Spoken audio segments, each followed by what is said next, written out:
Good evening, ladies and gentlemen. Good evening, Dr. Hurst. Killer.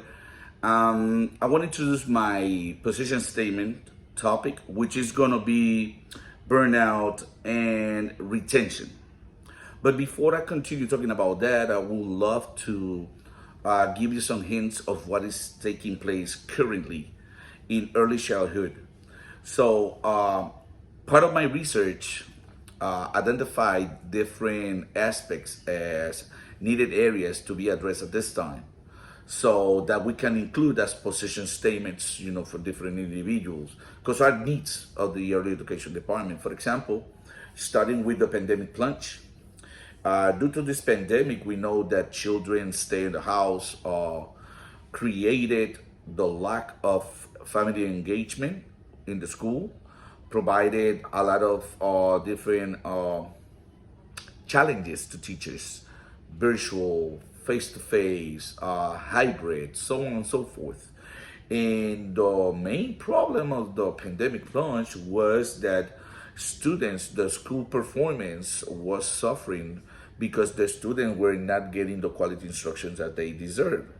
Another one was the long hours and no sick days. Because of the pandemic, we also know that teachers, staff, leaders on campus, even district leaders, they've been working long hours and they don't have extra sick days. So if the individuals are getting sick, everything gets out of their bank days.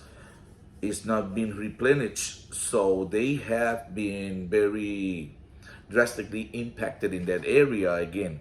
But because of the long hours, as I mentioned it, that working extra hours, all this pressure, all the demands, all the needs, uh, having to provide technology for the students, having to adjust to this situation at the time, a lot of teachers are suffering from mental health issues. Those mental health issues I can mention that you can talk about. I have seen and witnessed depression, stress. Uh, they've been overworked. And talking about special populations, right? Let's go to special education for a little bit, and let's combine that with early childhood. And if you notice that we in early childhood we provide services to multiple communities, including special education, bilingual, so on and so forth. So I see a trend right now. We have twice exceptional children that they don't have the required um, interventions, materials, and services per se that they deserve and need in order to be successful in schools. So this is creating a lot of stress and a lot of pressure on the teachers, including, like I mentioned before, being to prepare for the online at the same time that you're doing face to face, because some parents decided that it was safe, it was safer for the students to stay in the house. So that created a big issue. Now, teachers also are uncompensated. They got a low pay, they working extra hours, they getting burned, and it's not extra pay. It's not a compensation that can reward that sacrifice that they're going through. We know about the lack of resources. For example, some districts, I don't want to mention the districts, but some districts right now they have a budget cut that's been directly impacting the entire system. I know that they're working on that right now to try to fix the situation, but that's budget cuts on the supplies that the school receive, cuts on the funding that the school receive. Therefore, the children are not being served with the necessary services that they demand in order to be successful. At the end of the day, we are here for the students, and our priorities their safety and their education, and we are lacking on those two issues at this moment. So why did I choose burnout and retention? Because According to the 2020 study, it's a study that was conducted. Uh, 44% of the new teachers, this is very impactful. That's why, I focus on this area, are leaving the profession.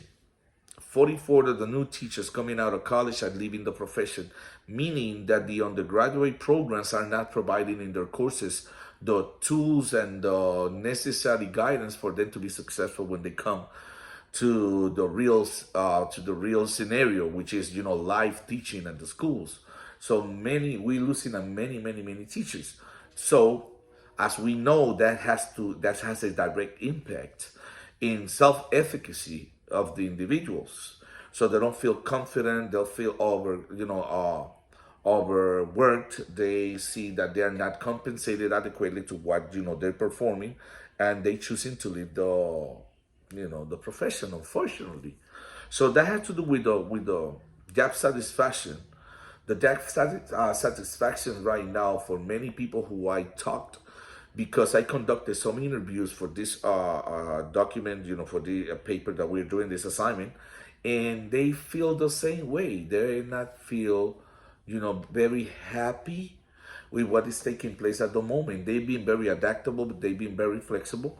But it's people who's tenured already, or that they know what they're doing in the classroom, meaning that they have a lot of years of experience. They mentioned it to me too, the support, the materials, uh, the school working conditions. Even though I know a lot of great leaders, principals, deans of instruction specialists, their hands are tight. They they just can't do it all. It's so many things that we have to accomplish that is breaking the school community culture is breaking down. And something that they mentioned it to me, that they are that they were very serious about it, is that that they're being evaluated under these conditions. They believe that is unfairly.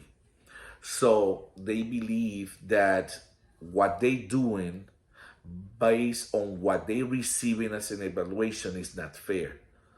Okay, so this is a very important topic, the burnout and teacher retention, and that's my position statement for this assignment. Hope everybody understand what is going on in the school, so we can work something out and provide something to alleviate this situation. God bless you guys. Okay, thank you for listening.